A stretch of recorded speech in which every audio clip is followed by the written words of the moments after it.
నమస్తే. ప్రస్తుతం మనతో పాటు సీనియర్ జర్నలిస్ట్ భరద్వాజ్ ఉన్నారు. ఆయనతో మాట్లాడదాం. నమస్తే సార్. నమస్తే సార్, 'హరహర వీరమల్లు' ఇప్పుడు పవన్ కళ్యాణ్ సినిమా రాబోతోంది. ఆయన ఫ్యాన్స్ కి ఎంతో హ్యాపీ మూమెంట్ ఇది. అది మార్చి 28కి రావాలి. కానీ ఆ టైంలో నితిన్ సినిమా కూడా ఉంది, 'రాబిన్ హుడ్' అని చెప్పేసి అంటున్నారు. ఇంకో పక్క మ్యాట్ కోసం యూత్ అంతా వెయిట్ చేస్తుంది.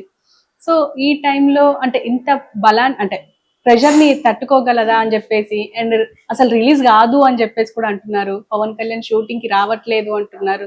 అసలు ఏం జరుగుతుంది సార్? పవన్ కళ్యాణ్ తో సంబంధం లేకుండానే షూటింగ్ జరిగిపోతుంది. అది అంటే చాలా కాలం క్రితమే మొదలు పెట్టారు. చాలా వరకు షూట్ అయిపోయింది.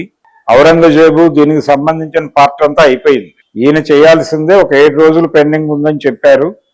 దానిలో ఇంకో 3 to 4 days ఉండుంటుంది. దాన్ని కూడా వీళ్ళు ఏదో పద్ధతిలో మేనేజ్ చేయడానికి సిద్ధపడిపోయారు. అది షూటింగ్ కూడా వాళ్ళు తాడేపల్లిలోనే చేస్తున్నారు.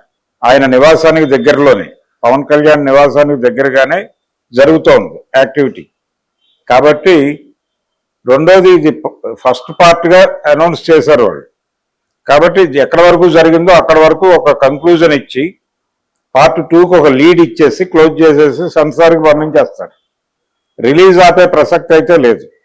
ఎందుకంటే ఇప్పటికే చాలా డిలే అయిపోయింది. అది 7 దాటిపోయింది. ఇన్నేళ్లు ఆ సినిమాని హోల్డ్ చేయడం వలన ఫైనాన్సర్స్ నుంచి తీవ్రమైన ఒత్తిడి ఉంటుంది నిర్మాత మీద.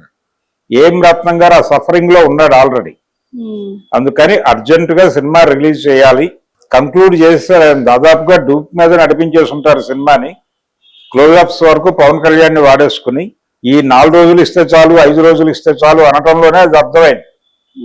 అంటే ఆయన క్లోజప్స్ వరకు తీసేసుకుని మిగిలిందంతా వాళ్ళు అవుట్డోర్ లో వాళ్ళ పద్ధతిలో వాళ్ళు తీసుకుంటారు. పైగా ఇప్పుడు అంతా గ్రీన్ మ్యాట్ షూట్ అయిపోయింది ప్రపంచం అంతా.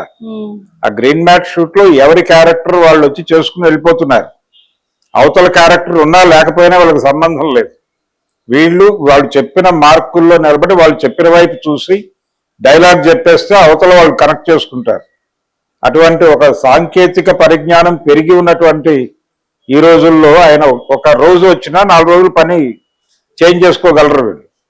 అదేదో చేంజ్ చేసుకుని ఉండొచ్చు కూడా ఈ పాటికి. అందుకని కంక్లూజన్కి సంబంధించి వాళ్ళకు ఒక క్లారిటీ ఉంది నిర్మాతకి, డైరెక్టర్కి, జ్యోతికృష్ణకి. అంటే కృష్ణ జాగర్లముడి మొదలుపెట్టాడు ఈ ప్రాజెక్ట్ని, జ్యోతికృష్ణ క్లోజ్ చేస్తున్నాడు. కాబట్టి డెఫినెట్గా ఈ సినిమా రిలీజ్ డేట్కి వచ్చేస్తుంది. నితిన్ సినిమా ఉందనో లేకపోతే మ్యాట్ ఉందనో సినిమాని ఆపరు. ఆ జానర్ వేరు, ఈ జానర్ వేరు. వాటికి వీటికి పోలిక లేదు. ఈ సినిమాకి ఇతర సినిమాలకి ఎందుకు పోలిక లేదు అంటున్నారంటే, అవతల నితిన్ పవన్ కళ్యాణ్ అభిమాని, అతని కోసం సినిమా వాయిదా వేస్తే వేయాలి తప్ప, అతని సినిమా రిలీజ్ అవుతోంది కాబట్టి పవన్ కళ్యాణ్ సినిమా వాయిదా వేసుకునే పని చేయరు ఎవరు. ఎందుకంటే తను పెద్ద స్టార్ మాత్రమే కాదు, అతనికి ఒక 2 రకాల ఫాలోయింగ్ ఉంది. ఆయనకి 2-3 రకాల అభిమానులు ఉన్నారు. వీళ్ళందరూ కూడా సినిమా చూడాలనుకుంటున్నారు. కాబట్టి క్యూరియాసిటీని ఇబ్బంది పెట్టడం అనే నిర్ణయం డెఫినెట్ గా చేయడు ప్రొడ్యూసర్. రిలీజ్ ఉంటుంది. రెండోది ఆ సినిమాలతో కంపారిజన్ లేదు దీని జానర్ వేరు. దీని పాన్ ఇండియా సినిమా. ఇది పాన్ ఇండియా సినిమా. ఇతర భాషల్లో కూడా రిలీజ్ అవుతోంది. ఇతర భాషల్లో రిలీజ్ అవటంతో పాటు దీనిలో ఉన్న కంటెంట్ మీద కాన్ఫిడెన్స్ ఉంది ఆయనకి, ఏం రత్నం గారికి. అంటే ఔరంగజేబే విలన్ ఇందులో కూడా. ఆల్రెడీ ఔరంగజేబ్ విలన్ గా ఒక సినిమా చూస్తున్నాం మనం, చావా అని. ఈ చావా సినిమా తడి ఆరక ముందు ఈ సినిమా రిలీజ్ అయిపోతే పబ్లిక్ మూడ్ ఆ సినిమా కనెక్ట్ అవుతుంది. కనెక్ట్ అయ్యి అది కూడా క్యారీ ఫార్వర్డ్ అయిపోతుంది. అందులో కూడా విలన్ ఔరంగజేబే. కాబట్టి ఈ వేడిలోనే, అంటే ఇల్లు చక్కదిద్దుకోవాలంటారు మామూలుగా, దీపం ఉన్నప్పుడే ఇల్లు చక్కబెట్టుకోవాలని. అలా ఇప్పుడు చావా క్రియేట్ చేసినటువంటి దీపం ఉండగానే ఆ సినిమాని సొమ్ము చేసుకోవాలనుకుంటున్నాడు ఆయన, ఏం రత్నం గారు. అందుకని ఎట్టి పరిస్థితుల్లోనూ సినిమా రిలీజ్ వాయిదా లేరు. అది ఎట్టి పరిస్థితుల్లోనూ మార్చి 28 రిలీజ్ అయిపోతుంది. ఎటువంటి సందేహాలు అక్కర్లేదు. సార్, ఇప్పుడు మ్యాట్, రాబిన్ హుడ్ అంటే చిన్న సినిమాలు, చిన్న హీరోలు. అంటే of course Nitin already proven actor అయినప్పటికీ మ్యాట్ అనేది ఇంకా చిన్న హీరోలే. సో వీళ్ళు ఏ ధైర్యంతో ఇప్పుడు వీరమల్లుతో కొనబోతున్నారు సార్? అంటే జానర్స్ వేరు. వీరమల్లుకి అభిమానుల ఫ్లోట్ ఉంటుంది మొదట. అంటే పవన్ కళ్యాణ్ కి కల్ట్ ఫ్యాన్స్ ఉన్నారు. ఆ కల్ట్ ఫ్యాన్స్ ఆ సినిమా చూస్తారు, వీళ్ళు కూడా ఆ సినిమా చూస్తారు, అది అయిపోతుంది అక్కడికి. అదొక జానర్ సినిమా. అయితే యూత్ ఎంటర్టైనర్ గా మ్యాట్ 2 వస్తుంది. సో కాలేజీలు ఆ సర్కిలే వీళ్ళ టార్గెట్. వాళ్ళు ఈ సినిమా చూసేస్తారు. వాళ్ళు ఈ సినిమా చూసి ఆ సినిమా కూడా చూస్తారు, ఆ సినిమా చూసి ఈ సినిమా కూడా చూస్తారు, అలాగే నితిన్ సినిమా కూడా చూస్తారు. అంటే జనరల్ గా ఆడియన్స్ ట్రెండ్ ఎలా ఉంటుందంటే ఒకే రోజు 2-3 సినిమాలు చూసే బ్యాచ్ కూడా ఉంది ఇప్పటికీ. అంటే సినిమా కనెక్ట్ అయితే చూస్తారు. ఫస్ట్ ప్రయారిటీ హరిహర వీరమల్లే అవుతుంది ఏ యాంగిల్లో చూసినా. అయితే అక్కడ టికెట్లు దొరక్క లేకపోతే నెక్స్ట్ ఆల్టర్నేటివ్ ఏమిటి అని చూసినప్పుడు ఈ 2 సినిమాల్లో ఏది బెటర్ అనేది ఎంచుకుంటారు. యూత్ వరకు అంటే కాలేజీతో రిలేట్ అయి ఉన్నటువంటి బ్యాచ్ మొత్తం మ్యాట్ 2 వైపు వెళ్ళేటువంటి అవకాశం ఉంది.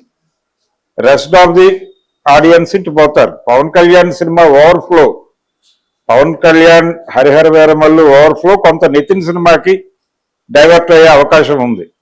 అలాగే మ్యాట్ 2 ఓవర్ఫ్లో హరిహర వీరమల్లుకి వెళ్ళొచ్చు, ఈ సినిమా కూడా రావచ్చు. ఇలా 3 సినిమాలు ఒకదానినొకటి ఎన్హాన్స్ చేసుకుంటూ వెళతాయి.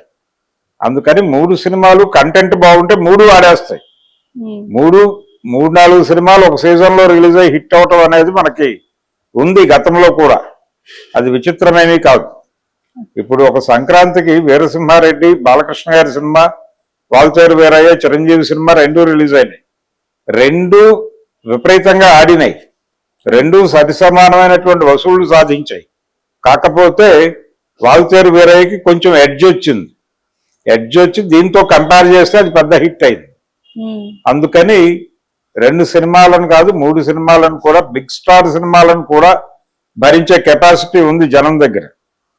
కాకపోతే థియేటర్ ని మరింత ఆడియన్స్ ఫ్రెండ్లీగా చేయగలిగితే, టికెట్ల రేట్లు తగ్గింపుతో పాటు స్నాక్స్ రేట్లు తగ్గింపు కూడా జరిగితే డెఫినెట్ గా జనాలు థియేటర్కి వెళ్ళి చూస్తారు, ఫోన్లో చూడాలని అనుకోరు. మీరు ఎప్పుడైతే థియేటర్ ని ఆడియన్స్ ఫ్రెండ్లీగా ఉంచటం లేదో జనాలు అక్కడికి రావడానికి భయపడి ఫోన్లో డౌన్లోడ్ చేసుకుని చూస్తున్నారు సినిమాలు. కాబట్టి జనాలు డౌన్లోడ్ మీద ఆధారపడకుండా ఉండాలంటే, థియేటర్కి రావాలంటే మీరు థియేటర్ని ఆడియన్స్ ఫ్రెండ్లీగా మార్చండి. మారిస్తే జనం చూసేస్తారు సినిమాలు. 3 కాకపోతే 4 అయినా చూస్తారు, no problem. Okay sir, thank you.